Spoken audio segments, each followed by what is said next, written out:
नमो तस्स भगवतो अरहतो सम्मा संबुद्धस्स। नमो बुद्धाय दोस्तों, आप देख रहे हैं धम्मदान यूट्यूब चैनल। और धम्मदान यूट्यूब चैनल का एकमात्र उद्देश्य है जन जन तक निर्वाण की जानकारी को पहुंचाना और निर्वाण की प्रैक्टिस को पहुंचाना जो भगवान बुद्ध के द्वारा बताई गई थी। और आज हमारे बीच में है हिमाचल प्रदेश से भिक्षुणी केसंग पैमो जी। और आज के वीडियो का टॉपिक है कि एक अरहत और सम्यक संबुद्ध के बीच में क्या डिफरेंस होता है। नमो बुद्धाय भिक्षुणी जी। तो आप हमें बताइए कि एक अरहत और एक सम्यक संबुद्ध के बीच में क्या फासला है और कैसे सम्यक संबुद्ध हुआ जाता है। तो अरहत और सम्यक संबुद्ध और अरहत के बीच में जो फासला होता है, जो डिफरेंस होते हैं, वो 3 प्रकार के होते हैं। तो सबसे पहले तो मोटिवेशन दोनों का अलग रहता है। उसके बाद जो है उनके जो पाथ्स जिन पे वो प्रैक्टिस करते हैं, और लास्ट में जो उनको प्रैक्टिस करने के बाद जो उनको लक्ष्य प्राप्त होता है, वो तीनों जो अलग अलग हो जाते हैं। तो जो बुद्धिस्ट सत्व होते हैं, बुद्धिस्ट सत्व जो प्रैक्टिस करके आगे जाकर बुद्धत्व की प्राप्ति करते हैं, यानी कि सम्यक संबुद्ध बनते हैं। तो उनका मेन गोल क्या होता है कि उनको संसार के सभी प्राणियों को इस संसार के दुख से निर्वाण, जो बुद्धत्व की प्राप्ति कर दिलवाना है। केवल बुद्धत्व की प्राप्ति नहीं, निर्वाण भी दिला सकते हैं। यानी कि जिन जिन प्राणियों को जिसकी जरूरत होगी, अगर वो निर्वाण की प्राप्ति चाहते हैं तो उनको निर्वाण की प्राप्ति का मार्ग दिखाएंगे, अगर वो सम्यक संबुद्ध की प्राप्ति चाहते हैं तो उसका मार्ग दिखाएंगे। तो ऐसे करके जो अलग अलग प्रकार के जितने भी जन होते हैं उनको अपना अपना वो डिस्कोर्स देंगे, इस प्रकार उन लोगों का हित करेंगे। तो उनका जो मेन लक्ष्य है वो अपने लिए पहले नहीं सोचेंगे, पहले दूसरे प्राणी मात्र के बारे में सोचते हैं। उनका अपना जो लक्ष्य होता है वो मेन सर्वज्ञता की प्राप्ति करना तो रहता है, लेकिन खुद के लिए नहीं, दूसरों के लिए। अपना जो उनका जो भी अपना फायदा जो होगा वो बाद में खुद ब खुद हो जाता है। जी। और जो अरहत होते हैं, अरहत जो है इस संसार के दुखों से छुटकारा पाना चाहते हैं, क्योंकि उन्होंने इस संसार के दुखों को देख लिया होता है किस प्रकार का है। वो सत्य की खोज करते करते सत्य का ज्ञान हो जाता है और धीरे धीरे वो निर्वाण की प्राप्ति कर लेते हैं। जी। तो इसमें एक अरहत है, महायान बुद्धिज्म में बताया जाता है कि अरहत को भी सम्यक संबुद्ध होना पड़ता है। तो इसके बारे में थोड़ा सा खुलासा कीजिए। जी, जैसे महायान बुद्धिज्म में हम कहते हैं कि संसार के जितने भी प्राणी हैं वो एक न एक दिन बुद्धत्व की प्राप्ति करेंगे। कोई भी ऐसा प्राणी नहीं है वो जो बुद्धत्व की प्राप्ति न कर पाए, क्योंकि जितने भी संसार के प्राणी हैं उनके अंदर जो बुद्धा नेचर जो हम कहते हैं, बुद्धत्व का बीज रूपी जो अंकुर होता है वो है। तो जब अंकुर है तो वो एक न एक दिन फलेगा, लेकिन उसकी जो टाइम ड्यूरेशन वो हम नहीं बता सकते कि वो कब फूलेगा या कब अंकुरित होगा, कब उसके फल हमें प्राप्त होंगे। जितना उसको, जैसे हम कहते हैं ना, बुद्ध और हमारे जैसे बुद्ध होते हैं, बुद्ध जो किसी भी प्रकार के प्राणी को वो अपना या पराया नहीं देखते, सभी प्राणी उनके लिए एक है। तो जब बुद्ध रूपी जो सूरज का प्रकाश हमारे जो अंकुर के ऊपर फूटेगा तो वो धीरे धीरे जाके वो आगे बुद्धत्व की प्राप्ति करेगा, अपने लक्ष्य को प्राप्त करेगा। लेकिन वो हम पे डिपेंड करता है कि हमारे अंदर जो एक विश्वास या फिर हम कहेंगे श्रद्धा रूपी जो हमारे मन का जो अंकुर है, जब हमारे अंदर वो आएगा तभी वो जो है बुद्ध हमें अपनी रोशनी से, अपने वचनों से या फिर अपने जो बुद्ध के वो होते सूत्र होते हैं उनके द्वारा हम आगे बढ़ेंगे। लेकिन जब तक हमारे अंदर वो श्रद्धा ही नहीं आएगी तो हम उस धर्म को करेंगे ही नहीं और हम आगे नहीं बढ़ पाएंगे। लेकिन अगर थेरवाद ट्रेडिशन की जो अगर बात करी जाए तो उसमें ये कहा जाता है कि अरहत होने के बाद दोबारा कोई जन्म नहीं होता, किसी लोक में नहीं होता, फिर इंसान पूरी तरह से दुखों से मुक्त हो जाता है, इस पूरे संसार से मुक्त हो जाता है। फिर और थेरवाद में ऐसा कहीं भी नहीं है कि एक अरहत को सम्यक संबुद्ध होना होगा। तो इसको थोड़ा क्लियर करेंगे। ठीक है। तो जो क्या कहते थे महायान जो ट्रेडिशन है उसमें जो अरहत होते हैं, अरहत 6 प्रकार के अरहत को गिना जाता है।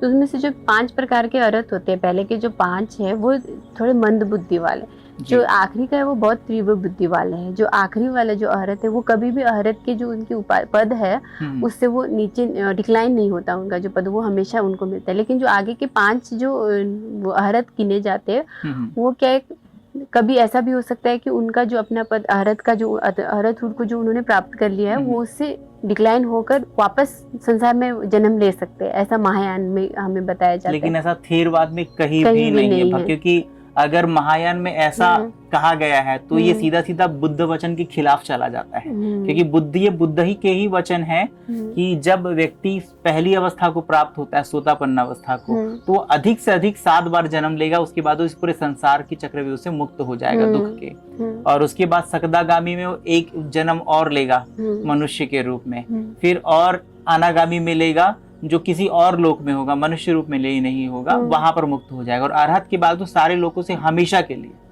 मुक्त हो जाएगा, कोई जन्म नहीं है। फिर जैसा आप स्टेटमेंट दे रही हैं उसके बाद ये पूरा बुद्ध वचन के विरुद्ध हो जाता है यहाँ पर। जैसे सोतापन्न में कहते हैं कि 7 जन्मों तक इस संसार में पैदा हो सकता है, लेकिन हमारे जब हम महायान में ट्रेडिशन में देखते हैं तो 7 जन्म जो कहते हैं वो 7 सेट्स के बारे में बात करते हैं, लेकिन वो 7 जन्म से भी ज्यादा 21 जन्म भी ले सकता है। लेकिन जो 7 जन्म हम कहते हैं, अगर वो कामलोक में 7 जन्म लेगा तो 7 जन्म से ज्यादा वो नहीं लेगा। उसके बाद अगर वो रूपलोक में लेगा तो 7 ही जन्म लेगा। जो हम कहते हैं ना एक मतलब कि एक सेट है, वो 7 जन्मों का सेट है, लेकिन साथ जो बुद्ध ने सूत्र कहे उनको जो बिल्कुल एज इट इज नहीं लिया गया, उनको मतलब कुछ किसी अलग तरीके से जो 7 जन्म कहते हैं। तो अगर जो अरहत होते हैं, जो पहले के 5 अरहत है, वो अगर उनका जो बुद्धि जो मंद बुद्धि होती है थोड़ी, कभी कभी ऐसा होता है कि जो उन्होंने अपने जीवन में पा लिया होता है, जैसे कि समाधि से अगर वो आगे आगे बढ़े, धीरे धीरे ऐसा होता है कि उनके वो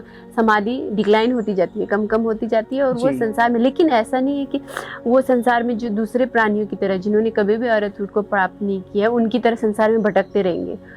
वो उनमें क्या गुण होते हैं कि वो दोबारा से उनको सीधा से वो दोबारा रिकॉल कर पाते हैं कि मेरा जो अरहतहुड है वो मुझसे लुप्त हो चुका है, तो मुझे जल्दी करना है। और जब तक वो दोबारा अरहतहुड का प्राप्ति नहीं करते, वो कभी रुकते नहीं है, वो प्रयास करते रहते हैं, और इतने एफर्ट लगाते हुए वो दोबारा वापस उस अरहतहुड को प्राप्त कर लेते हैं। लेकिन यहाँ पे जो उनकी बुद्धि होती है, वो ऐसा भी होता है कि जो 5 पहले की जो बुद्धि है वो चेंज भी हो सकती है, जैसे मंद बुद्धि से तीव्र बुद्धि में भी बदल सकते हैं, लेकिन वो दूसरे प्राणियों से अलग रहेंगे। उनका जो प्रैक्टिस कभी पूरी तरह से क्षीण नहीं होगा, वो थोड़ा उनका जो पहले का जो पद था उससे वो नीचे आ जाएंगे, लेकिन वापस जब तक वो प्राप्त नहीं कर लेंगे वो रुकेंगे नहीं, कभी दूसरी की किसी भी चीज़ों के में उनका मन भटकेगा नहीं, वो दोबारा वैसे ही जैसे पहले उन्होंने प्राप्त किया था वैसे ही आगे बढ़कर अरहतहुड को प्राप्त कर लेंगे।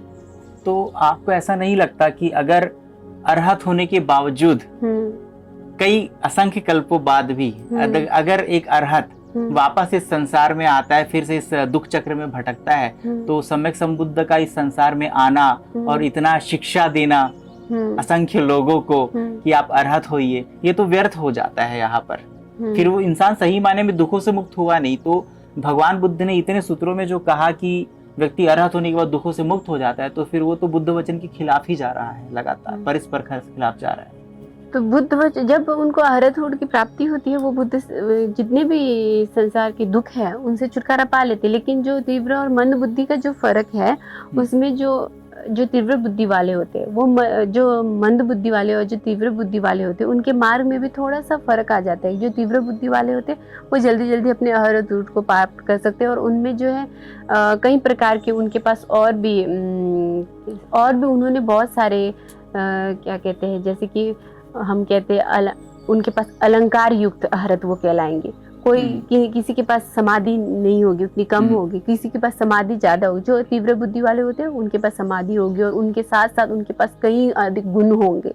लेकिन जो मंद बुद्धि वाले हैं उनके पास गुण कम होंगे, लेकिन वो केवल एक ही मार्ग उनके आगे तक अरहत की प्राप्ति तो कर लेता है, लेकिन जो बहुत सारे गुण हैं उनमें थोड़े कम होते हैं। तो इस वजह से जो कभी कभी वो नीचे भी आ सकते हैं। लेकिन ऐसा नहीं है कि अरहत होते समय भी उनके पास दुख हो, उस समय कोई भी दुख नहीं होता, लेकिन एक पद होता है जो वो कभी कभी उससे थोड़ा सा नीचे आ जाते हैं, लेकिन वापस वहीं पे ही जाते हैं, वो कभी ऐसा नहीं कि भटकेंगे।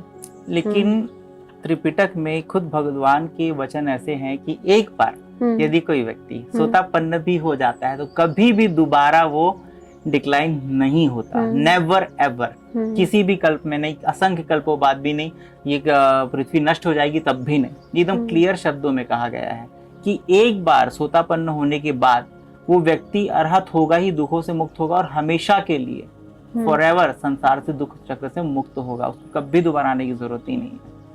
ये पूरा स्टेटमेंट ही अपोजिट जा रहा है, ये क्लैरिफाई नहीं हो रहा है यहाँ पर। जैसे सोतापन को प्राप्त करके अहरत प्राप्त करना, और सोतापन ऐसे जैसे कि हमारे महायान में कहा जाता है जो 4 प्रकार के, जो अभी सोतापन और अनागामी जो 4 प्रकार के होते हैं, उनमें से जो बीच के होते हैं अनागामी और आगामी, सगदागामी जो 2 प्रकार के होते हैं, उन दोनों को प्राप्त नहीं किए बिना भी सीधा अरहत को प्राप्त किया जा सकता है। तो पहला और जो चौथा है, पहले को छोड़ के सीधा चौथा नहीं पहुंचा जा सकता। जो बीच वाले हैं उन दोनों को छोड़ के आखिरी पहुंचा जा सकता है। जो पहला वाला है उसको यही कहते हैं, पहले वाले की जो डेफिनेशन होता है वो ये होता है कि 3 प्रकार के उसके जो अपने पाथ में जो उसको 3 प्रकार की जो उसके अंदर दोष है उसको खत्म करना है। वो जो 3 प्रकार के दोष को खत्म करके वो आगे जाके अरहत को प्राप्त करेगा। लेकिन डेफिनेशन में ऐसा नहीं कहा गया कि 3 जो सोतापन्न है वो कभी वहां से सोतापन से नीचे आ सकता है, नहीं आएगा। लेकिन ये क्लियर लिखा गया है, ये क्लियर सूत्रों में कहा है भगवान ने कि कभी भी नहीं आएगा। एक बार जो उस सीमा में चला गया उससे नीचे नहीं आएगा। उदाहरण के तौर पे जैसे कोई व्यक्ति है, कोई बच्चा बचपन से पढ़ाई करता है स्कूल में, उसने पहली पास करी, दूसरी पास करी, तीसरी पास करी, तो कॉलेज की डिग्री प्राप्त करने के बाद, पीएचडी प्राप्त करने के बाद उसको फिर से पहली सी कक्षा से शुरुआत करने की जरूरत नहीं है। बिल्कुल ऐसा ही है। अगर इस उदाहरण को देखें तो जैसे वो डिग्री प्राप्त करेगा, ठीक है, लेकिन उसको डिग्री है, लेकिन अगर उसके जो डिग्री के जो गुण, जो डिग्री की जो भी क्या कहेंगे नॉलेज जो होता है, अगर वही नहीं रहेगा, डिग्री तो दिखाएगा वो। अगर उसके अंदर जो डिग्री का नॉलेज होता है, जैसे अगर आप फर्स्ट ईयर की ग्रेजुएशन की बात करें, ग्रेजुएशन तक का बहुत लोग ऐसे होते हैं जिनको डिग्री प्राप्त होती है लेकिन उनके पास वो एजुकेशन नहीं होता। अगर वो एजुकेशन वो भूल जाएगा तो नाम से तो वो डिग्री से तो वो ग्रेजुएशन किया हुआ है, लेकिन उसके अंदर के जो गुण है वो क्षीण हो जाते हैं। इसी प्रकार जो स्वतःपन्न होते हैं उनके भी कम हो जाते हैं, हम ये मानते हैं। नहीं, ऐसा तो क्योंकि हमारे सूत्रों में कहीं भी नहीं है। और ये जो एग्जाम्पल था स्कूल की डिग्री का, देखिए इसमें कई तरह के स्टूडेंट हो सकते हैं। जो सिर्फ कुछ ऐसे भी होते जो फर्जी वो बना करके पास हो जाते हैं, लेकिन स्पिरिचुअल लाइफ में ऐसा कभी भी नहीं होता। ऐसा कभी भी पॉसिबल नहीं है कि आपने कोई सर्टिफिकेट बना लिया कि मैं अरहत हूँ और आप अरहत हो गए। वो आपके गुणों से ही वो चीज प्रूव होती है, आपके एक्सपीरियंस, आपके ऑब्जर्वेशन से ही ये चीज प्रूव होती है कि आप अरहत हो या नहीं हो, क्योंकि it is all about observation spiritual life. जैसे महायान में मानते हैं, जैसे अगर बोधिचित्त भी हो, किसी के अंदर बोधिचित्त उत्पन्न हो गई है, डेवलप हो गई है, लेकिन धीरे धीरे अगर वो संसार के कुछ भी बाधाएं आ सकती है, ऑब्स्टिकलों के कारण उसके अंदर बोधिचित्त भी लुप्त हो सकता है। तो इसी प्रकार जो जितने भी हमारे अंदर गुण होते हैं वो अगर हमारी मंद बुद्धि है या फिर किसी भी ऑब्स्टिकल के कारण ऐसा हो सकता है कि धीरे धीरे वो क्षीण हो जाए। लेकिन जिसने कभी भी प्राप्त नहीं किया है और जिसने पहले प्राप्त करके जो क्षीण हो गया, और एक तो ऐसा कहते हैं कि एक व्यक्ति जिसने पहले जो है महायान की प्रैक्टिस की हो, महायान की प्रैक्टिस करने के बाद वो उसका मन मतलब कि वो थक जाता है कि मैं नहीं कर पाऊंगा और वो फिर थेरवाद की उसमें आ जाता है। और एक दूसरा ऐसा होता है कि पहले थेरवाद की प्रैक्टिस करता है, पूरा अरहत बन जाता है, या फिर अरहत नहीं बन के बीच के जितने भी पाथ होंगे पहला दूसरा प्राप्त करके उसे अब लगता है कि मुझे महायान की प्रैक्टिस करनी चाहिए, और वहाँ से उठ के महायान में चला जाता है। और अरहत होने के बाद भी वो कई सालों तक जैसे समाधि में बैठा रहता है, हजारों सालों तक। वो समाधि का जो सुख होता है, जो अनुभूति, उसी में वो खो जाता है। तो जब बुद्ध होते हैं, बुद्ध देखते हैं कि अब उसे उठाने आते हैं, मतलब अपनी वाणी से। कहाँ होते हैं, क्योंकि थेरवाद ट्रेडिशन में कहा गया कि अरहत होने के बाद वो सारे संसार की, जब तक ये शरीर है जीवित तब तक ही वो इस संसार में है। शरीर नष्ट होने के बाद फिर वो कहीं भी नहीं होते। तो उसके बाद जो है फिर आप जैसा बता रहे नेक्स्ट जर्नी, उसे थोड़ा एक्सप्लोर करिए। जैसे महायान में 4 प्रकार के मेजर स्कूल्स होते हैं, जो वैभाषिक और क्या सौतांत्रिक, फिर मध्यमिका, फिर चित्रमात्र प्रासंगिक मध्यमिका में 2 आते हैं। तो जो वैभाषिक होते हैं और जो सौतांत्रिक होते हैं वो 2 क्या कहते हैं, वैभाषिक जो है वो बोलते हैं कि वैभाषिक और जो सौतांत्रिक होते हैं उनका कहना होता है, उनका जो मत होता है वो होता है कि जब अरहत बन जाते हैं, अरहत में 2 प्रकार के होते हैं। जिन्होंने अपने शरीर को पूरी तरह से, पंच स्कंदों को पूरी तरह से त्याग कर दिया है, और एक जो पिछले जन्मों के कर्म कलेशों का जो स्कंद होता है उनके अंदर, उसको त्याग नहीं किया है और एक कर लिया है, दो प्रकार के। तो जो वैभाषिक है उनका कहना है कि जब वो दूसरी वाली जो पंच स्कंदों के कर्म कलेशों के कारण जो जिस व्यक्ति को पंच स्कंदों का जो जो जो उनके अंदर अभी शेष बचा है, जब उसको त्याग कर लेगा तो उसका जो पूरे जितने भी पंच स्कंद है वो पूरे विलुप्त हो जाएंगे, मतलब खत्म हो जाएंगे। लेकिन जो बाकी के स्कूल्स है, चित्तमात्र और मध्यमिका में जो स्वतांत्रिक और क्या कहते हैं प्रासंगिक ना, वो जितने भी स्कूल होते हैं वो इसे नकारते हैं। वो कहते हैं कि इसके बाद भी बुद्धाहुड या फिर इसके बाद भी जो अहरत का हुड होता है उसमें अहरत है। तो यहाँ पे जो 4 स्कूल है उसके अलग अलग डिफरेंस दिखाए जाते हैं। और ये भी कहा जाता है कि एक जो वैभाषिक है उसमें वो नहीं मानते, नकारते हैं कि उसके बाद जो है कि कोई किसी व्यक्ति का या फिर किसी पुद्गल का एग्जिस्ट नहीं मानते, एग्जिस्टेंस। जी। अब आप जैसा कह रही हैं कि अरहत होने के बावजूद जो है व्यक्ति है जो वापस संसार में आ सकता है, बोधिचित्त उत्पन्न होने के बाद भी उसका बोधिचित्त क्षीण हो सकता है, तो फिर तो ये भी पॉसिबल है कि सम्यक संबुद्ध होने के बाद भी इंसान जो सम्यक संबुद्ध है वो उसको क्षीण हो जाए, डिक्लाइन हो जाए और वो भी वापस संसार में आ जाए। Is it possible? नहीं, सम्यक संबुद्ध होने के बाद वो वापस कभी क्षीण नहीं होगा, क्योंकि सम्यक संबुद्ध है, चाहे उन्होंने सूक्ष्म हो चाहे स्थूल हो, जितने भी मारा है वापस जो उनके अंदर ऑब्स्टिकल ला सकते हैं, जो उनके पाथ में ना ऑब्स्टिकल ला के उनका जो चित्त भटकना या फिर उनकी तीव्र बुद्धि, मंद बुद्धि जो भी कहेंगे, वो कभी नहीं आ सकती। क्योंकि जितने भी त्याग योग्य जितने भी बुराइयां हैं या फिर जितने भी हमारे ऑब्स्टिकल्स लाइफ में वो एक भी नहीं बचे। सम्यक संबुद्ध बनना ही इतना मुश्किल है। अगर वो प्राप्त कर लिया तो उनके बीच कोई ऑब्स्टिकल है ही नहीं। जैसे अगर हम निर्वाण की बात करें, अरहत जो होते हैं उनके 2 ऑब्स्टिकलों में से उन्होंने एक ऑब्स्टिकल को त्याग नहीं किया है अभी। ओनली एक ऑब्स्टिकल, जो मेजर 2 ऑब्स्टिकलों में से एक ही ऑब्स्टिकल को त्याग किया है। तो बीच में उनके ऑब्स्टिकल आ सकता है और क्षीण हो सकता है। और जैसे हम कहते हैं कि अभिधम्म के अहरत, जब हम महायान में बात करते हैं तो 2 प्रकार के एक अहरत कहते हैं। अभिधम्म में कहा गया अहरत और सामान्य रूप से जो अहरत है, जो सामान्य रूप से अहरत वो असली अहरत है। जो अभिधम्म में कहे गए अहरत है वो अहरत रियलिटी में वो अहरत नहीं है, ऐसा कहना है। क्योंकि जो अभिधम्म में कहा गया अहरत है उसने क्या किया होता है, जो पाथ होता है जिसको वो मेडिटेशन कर करके अहरत की प्राप्ति करते हैं, वो क्या पाथ है, जो 4 आर्य सत्य है। 4 आर्य सत्य के ऊपर जो 16 जो विशेषताएं होती है, यानी कि इम्परमानेंस इत्यादि जो 16 होते हैं, उनको मेडिटेशन करते करते उन्होंने अहरत को प्राप्त किया होता है। तो जो मध्यमिका में आते हैं, जब मध्यमिका की बात होती है तो जो मेजर 4 स्कूलों में से सबसे ऊपर का जो स्कूल है उसमें मध्यमिका में 2 स्वतांत्रिक और प्रासंगिक। जो प्रासंगिक सबसे ऊपर है, उससे ऊपर का कोई स्कूल नहीं। तो प्रासंगिक जब कहते हैं कि ये जो अभिधम्म वाले जो भी अहरत है वो अहरत असली में नहीं है, लेकिन इसके बाकी के जितने भी स्कूल है जो चित्तमात्र या फिर वैभाषिक या फिर हम थेरवाद में जो बात करते हैं, वो सभी कहते हैं कि जो अभिधम्म के जो अहरत है वो रियलिटी में अहरत है। लेकिन प्रासंगिक कहते हैं वो अहरत नहीं, क्योंकि अहरत होने के लिए चाहे वो श्रावक के अहरत हो या फिर प्रत्येक बुद्धियान के अहरत हो, जितने भी अहरत होंगे या बुद्धाहुड के लिए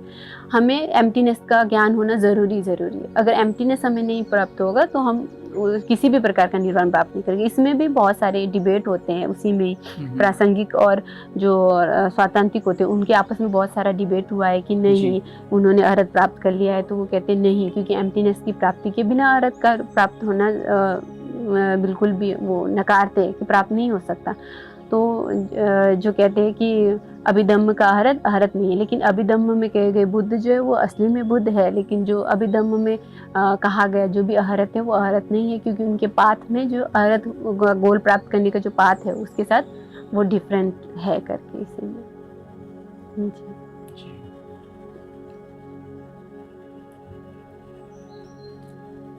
अभी आप बताइए कि मैंने ऐसा सुना है कि प्रत्येक प्राणी, जितने भी प्राणी होते हैं उनका जो सबसे हाईएस्ट लेवल होता है उनको सम्यक संबुद्ध होना ही होता है। प्रत्येक मतलब सारे प्राणी मात्र को कभी ना कभी सम्यक संबुद्ध होना ही है, वही एंड ऑफ जर्नी है। तो जब कोई व्यक्ति अरहत हो जाता है उसके बाद की जर्नी कैसी है?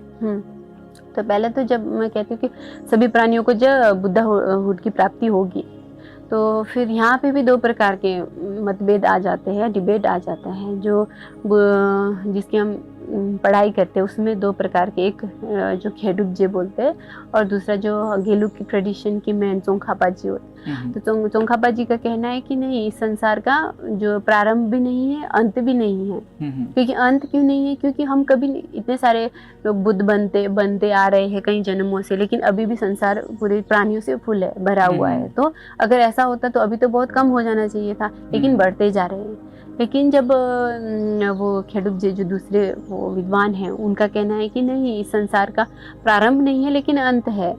तो अंत है क्योंकि हर एक प्राणी जो है अपनी प्रैक्टिस करते करते एक दिन बुद्धत्व की प्राप्ति करेगा, लेकिन उसका टाइम जो है कब कर पाएगा ये नहीं है। इसमें फिर जो डिबेट आते हैं उसमें बुद्ध के वचन में भी दो प्रकार के वचन आते हैं। एक सूत्र में कहा गया है कि इस संसार का जो है आखिरी प्रारंभ है लेकिन आखिरी नहीं है, प्रारंभ नहीं है लेकिन आखिरी है, अंत है। लेकिन दूसरे सूत्र में क्या कहा गया है कि संसार के जितने भी प्राणी हैं वो आकाश रूपी है, मतलब कि आकाश जहाँ तक आकाश फैला हुआ है, जैसे आकाश फैला हुआ है, आकाश की कोई सीमा नहीं है, अंत नहीं है, वैसे ही संसार के प्राणी, ये संसार है, ये भव चक्र है, वैसे कहा गया है। तो इसमें भी दो प्रकार के जो डिफरेंस आ गए।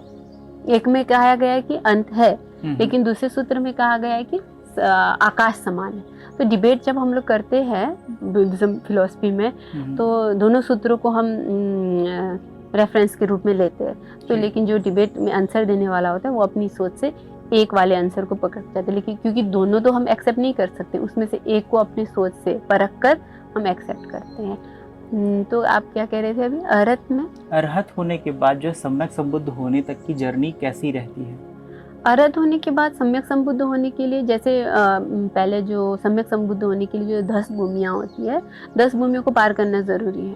और सम्यक संबुद्ध बनने के लिए जैसे सूत्रयान में और तंत्रयान में अलग अलग रहता है। अगर उस अरहत ने तंत्रयान करके अगर सम्यक संबुद्ध की प्राप्ति की है तो वो एक जन्म में कर पाएगा, लेकिन अगर सूत्रयान के द्वारा वो सम्यक संबुद्धि की प्राप्ति करना चाहता है तो 3 असंख्य कल्पों तक उन्हें जाना पड़ेगा।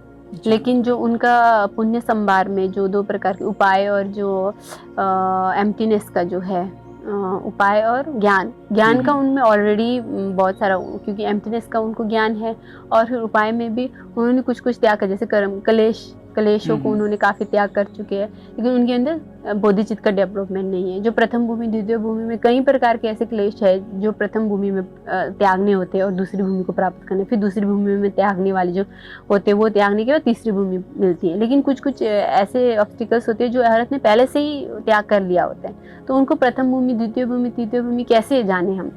तो वो तो त्याग कर लिया है, लेकिन उनके अंदर पुण्य का संभार जो बोधिचित्त है, बोधिचित्त अभी डेवलप नहीं हुआ है, उसके आधार पर हम उनको प्रथम भूमि द्वितीय भूमि तृतीय भूमि पे रखते रखते 10वीं भूमि पहुंच जाएगी। जैसे 8वीं भूमि 9वीं भूमि 10वीं भूमि पहुंचने के बाद फिर सम्यक संबुद्ध की प्राप्ति कर लेते हैं।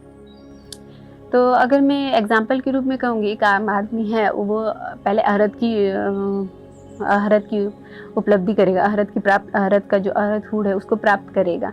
अरहतहूड को प्राप्त करने के बाद वो समाधि में लीन रहेगा, क्योंकि समाधि में इतना हाई पहुंच गया है कि उसको बस बोलते हैं ना, समाधि का ही उसको खाना, जब किसी खाने की जरूरत नहीं होगी, समाधि से ही उसका शरीर है तो फिर खाने की जरूरत कैसे नहीं होगी? क्योंकि खाने में 4 प्रकार के खाने गिने जाते हैं। पर ये शरीर तो है ना, इस शरीर को तो जरूरत है खाने की। वो तो है, लेकिन वो शरीर कौन सा शरीर है? हमारी तरह शरीर नहीं है, वो एक नया अलग ही शरीर जैसे कि मान लीजिए मैं अरहत हो गया, तो अगर अब मैं खाना नहीं खाऊंगा तो मेरा शरीर तो पूरा कमजोर होता जाएगा। अगर आपने जो 2 प्रकार के अरहत होते हैं, एक तो जो कर्म कलेशों को द्वारा जो शरीर उन्हें प्राप्त हुआ होता है वो त्यागने वाला अरहत, और वो नहीं त्यागने वाला अरहत जो त्याग लेता है, ठीक है। जो नहीं त्यागता है वो अरहत जो जिसने त्याग दिया है, ठीक है, उसके पास तो जो शरीर आएगा वो ऐसा हमारी तरह जो स्थूल शरीर है वो नहीं होगा, सूक्ष्म शरीर। अगर मान लीजिए मैं अरहत होता, उसके बाद कैसा होगा? आप भी अरहत होंगे। अरहत होने के 2 स्टेप्स सभी के लिए सेम ही होगा। अगर आप जिस दिन आप अरहत होंगे उसमें 2 अरहत है। एक तो आपके पास शरीर रहेगा, यही शरीर रहेगा, लेकिन आपके अंदर जो है क्वालिटीज अरहत की आ जाएंगी। सभी आपने मारा पे 4 जो सूल मारा है उन पे विजय पा ली है, लेकिन आपका शरीर अभी बाकी है। उसके बाद आप क्या करोगे? इस शरीर को त्यागोगे, क्योंकि ये शरीर भी आपका जो है कर्म कलेशों से बना हुआ शरीर है, वो दोषी है, दोष युक्त शरीर है। तो आप जिस दिन इसको त्यागोगे, आपको जो है वो दूसरा वाला अरहत जो इस शरीर से रहित है, युक्त नहीं है, तो सूक्ष्म शरीर मिलेगा आपको। लेकिन जब आप बुद्धत्व की प्राप्ति करने वाले हो, और वो कहाँ रहेगा? वो कहाँ रहेगा? क्या इसी पृथ्वी लोक में रहेगा या किसी अन्य लोक में रहेगा? कौन सा वाला? जो पहले वाला है, जिसके पास ये शरीर मैं है। इस शरीर को त्याग दिया, उसके बाद कहाँ जाएगा? इस शरीर को त्यागने के बाद वो जो अगर सम्यक संबुद्ध बनने वाले होते हैं, वो जी। क्या करते हैं, इस शरीर को त्याग कर एक सूक्ष्म शरीर ले लेते हैं। वो कहीं भी रह सकते, लेकिन हमारी नजर में नहीं आएंगे, क्योंकि अगर हमारी नजर में, वो क्या करते हैं, थोड़ा एकांत में रहते हैं, कहीं जहाँ पे डिस्टरबेंस नहीं होगा, क्योंकि उनको समाधि में रहना होता है। लेकिन ऐसे शरीर को अपनाएंगे जिससे हम सब देख नहीं सकते, क्योंकि अगर हम देखेंगे तो उनको ऑब्स्टिकल आएंगे ही आएंगे। वो एक मतलब कि क्या कहेंगे, जो किसी के द्वारा देख नहीं पाएंगे, ऐसे शरीर वो ले लेंगे और हजारों सालों तक रहेंगे, कहीं किसी भी जगह पर रह सकते हैं, लेकिन हमें दिखाई नहीं देगा। अगर हमें दिखाई नहीं देगा तो उनको कहीं भी रह सकते हैं, क्योंकि डिस्टरबेंस तो होगी नहीं। तो फिर वो हजारों सालों तक उसी समाधि में लीन बैठे रहेंगे, और अंत में जाके जब सम्यक संबुद्ध देखेंगे कि अब इसका टाइम, वो काफी लंबे समय तक समाधि में बैठा है, तो आके अपनी वाणी से उसे जगाएंगे कि आज तक तुम इस समाधि में बैठे हो, तुमने सोचा है कि जितने भी त्याग करने योग्य जितनी भी ऑब्स्टिकल्स है, मैंने उनको त्याग कर लिया, लेकिन अभी भी तुम्हारा जो पूरा त्याग नहीं हुआ है, अभी भी तुम्हें प्रैक्टिस करनी बाकी है। उठो करके उन्हें जगाएंगे, और फिर जाके वो बुद्धत्व की प्राप्ति की ओर, बुद्धिस्ट चित्त का उत्पन्न करके बुद्धत्व की प्राप्ति करेगा। अब यहाँ पे कोई भी सम्यक संबुद्ध आ सकते हैं, क्योंकि सम्यक संबुद्ध तो एक नहीं है। एक अरहत को जगाने के लिए तो कोई भी सम्यक संबुद्ध हो सकता है। कोई भी सम्यक संबुद्ध, ये इसका तो वर्णन साफ नहीं कहा गया है, लेकिन जैसे अगर शाक्यमुनि गौतम बुद्ध का शासन होगा, मुझे लगता है कि उनके शासन होंगे तो शायद शाक्यमुनि गौतम बुद्ध ही आएंगे, क्योंकि अगर उनका शासन है तो दूसरे बुद्ध उस शासन में धम्म चक्र, उनका शासन तो इस पृथ्वी लोक में है ना। बाकी सम्यक संबुद्ध तो महायान ट्रेडिशन के अनुसार बहुत सारे हैं, और इसी जीवन में तो अभी मिलारेपा भी हो चुके हैं। तो फिर कौन से सम्यक संबुद्ध आएंगे, सवाल ये है। लेकिन जो अरहत होते हैं, अरहत का ये जरूरी नहीं है कि वो पृथ्वी लोक में ना हो, क्योंकि जब सूक्ष्म शरीर धारण के लिए वो कहीं भी हो सकते हैं। तो ऐसा हो सकता है कि अगर वो पृथ्वी लोक में है तो इस जो पृथ्वी लोक में अभी जिनका शासन चला हुआ है वो ही आ सकते हैं। अगर दूसरे लोक में कोई दूसरा बुद्ध दे रहे हैं टीचिंग, अगर वो होंगे तो वो भी दे सकते हैं। अब इसका पूरा वर्णन साफ तौर पर दिया नहीं गया है जी। तो आज आप सबको भिक्खुनी केसंग पेमो जी के द्वारा अरहत और एक सम्यक संबुद्ध में डिफरेंस पता चला, जो कि महायान ट्रेडिशन के अकॉर्डिंग है। थेरवाद ट्रेडिशन में ये बिल्कुल डिफरेंट है। तो आगे और भी इस तरह के वीडियो देखने के लिए आप इस चैनल को सब्सक्राइब करिए और ज़्यादा से ज़्यादा ऐसे वीडियो को शेयर करिए, और आप भी धम्मदान के भागीदार बनिए। नमो बुद्धाय।